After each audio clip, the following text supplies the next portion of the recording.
जय हिंद दोस्तों, वंदे मातरम। आदि पुरुष की जो इस समय चहुओर आलोचना चल रही है, उस आलोचना में मुकेश खन्ना जी भी आ गए हैं।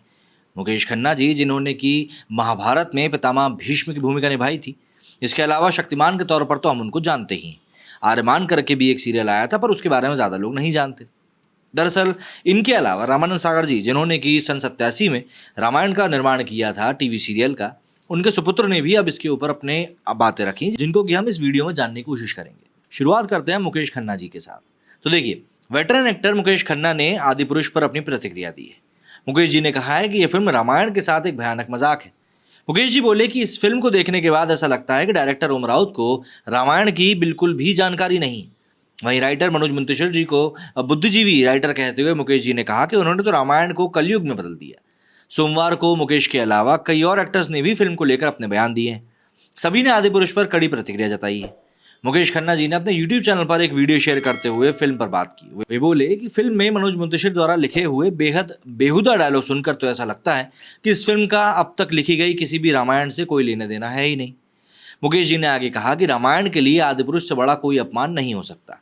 वे बोले, बेतुके डायलॉग्स और नींद लाने वाले स्क्रीन प्ले को मिलाकर एक ऐसी फिल्म बनाई गई है जो नींद की गोलियों को भी लहूलुहान कर सकती है।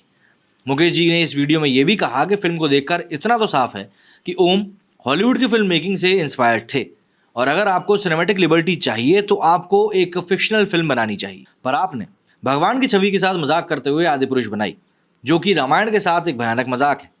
इसके साथ ही मुकेश जी ने कहा कि एक बच्चे को भी इस फिल्म के मेकर से ज़्यादा रामायण की जानकारी होगी। इसके अलावा उन्होंने फिल्म के एक्टर्स को भी क्रिटिसाइज किया। मुकेश को देश का पहला सुपर हीरो शक्तिमान के लिए जाना जाता है। इसके अलावा उन्होंने बी आर चोपड़ा की महाभारत में भीष्म का किरदार भी बखूबी निभाया था। वहीं अब 1987 में आई रामायण के निर्माता निर्देशक रामानंद सागर थे, जो कि अब इस दुनिया में नहीं रहे। लेकिन उनके बेटे प्रेम सागर ने आदि पुरुष विवाद के ऊपर अब बातचीत करी। दरअसल प्रेम सागर भी टीवी शो रामायण की मेकिंग का हिस्सा थे। उन्होंने आदि पुरुष विवाद और रामायण से जुड़ी अब बातें शेयर करी। अब जरा बातें एक एक करके जानते हैं कि उन्होंने क्या कुछ कहा है। मैं उन्हीं के शब्दों में आपको बताता हूँ।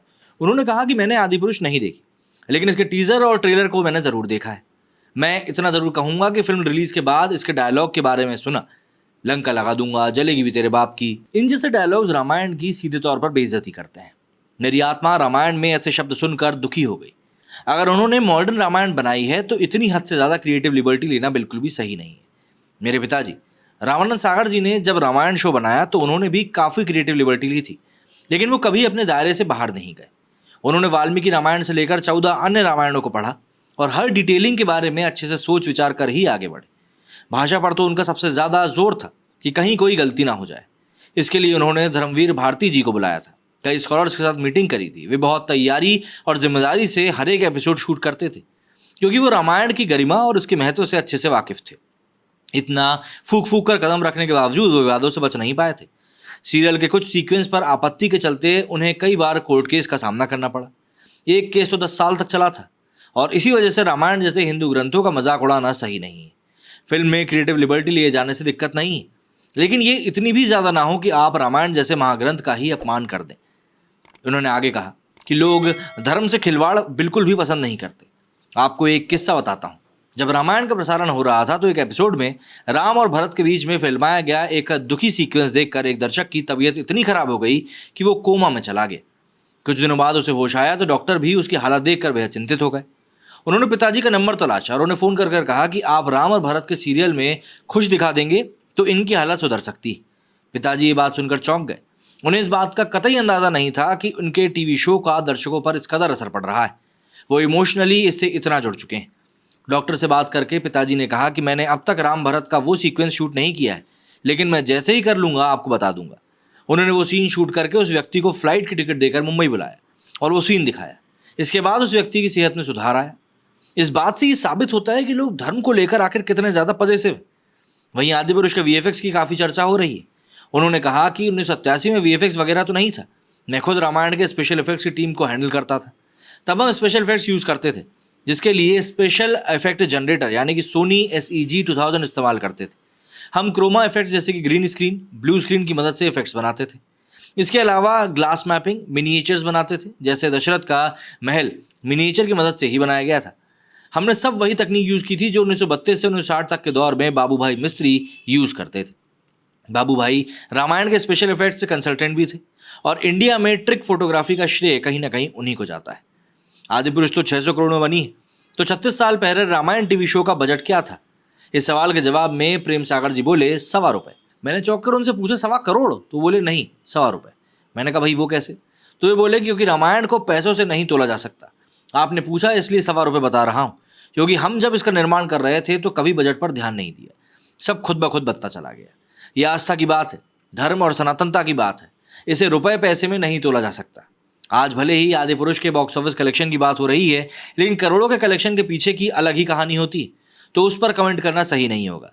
मगर मेरे हिसाब से रामायण जैसे सब्जेक्ट पर कमाई से परे। ये तो भगवान की इच्छा थी कि मेरे पिता रामायण की कहानी को दुनिया के सामने लाए। वो तो एक जरिया थे, बाकी तो प्रभु की इच्छा थी।